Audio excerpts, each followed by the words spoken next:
Our devotion today comes from Luke chapter 9. We're looking at verses 1 through 36.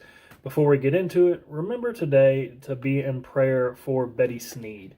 So there's a lot that goes on in Luke chapter 9. We see the sending out of the 12. We see the feeding of the 5,000. Peter confessing who Jesus is, the transfiguration.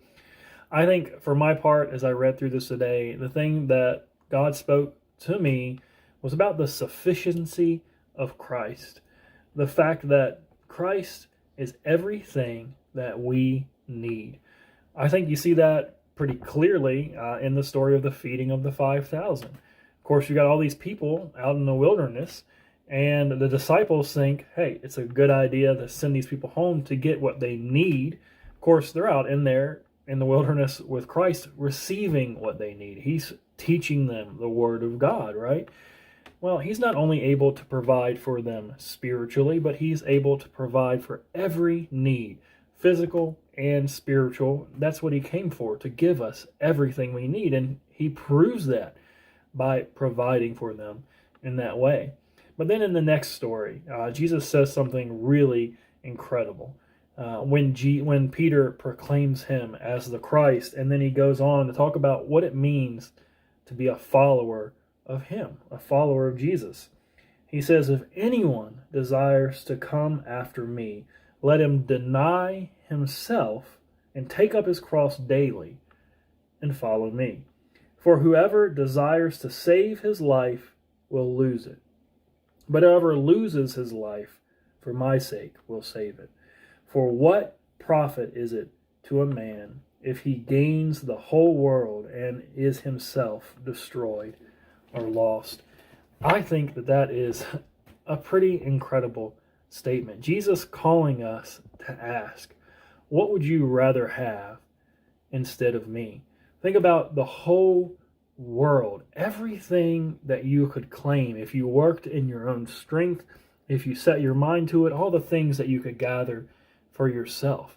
Would they be worth it if you didn't have me? And of course, the answer is no, because in the end, you would lose it all. You'd sacrifice everything. You wouldn't have true life in yourself. And yet we allow ourselves, our hearts, to be fixated on things that are other than Christ, things that we don't need.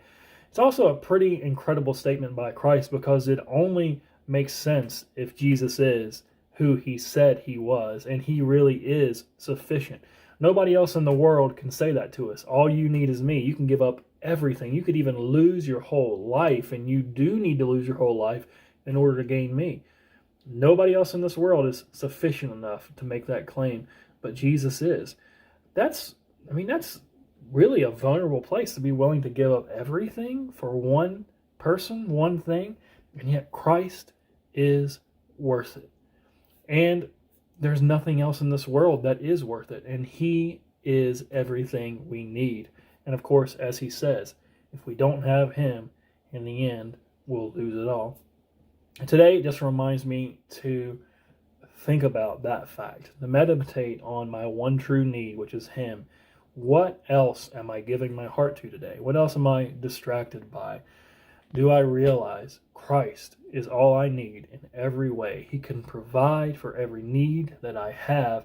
In him is the fullness of life.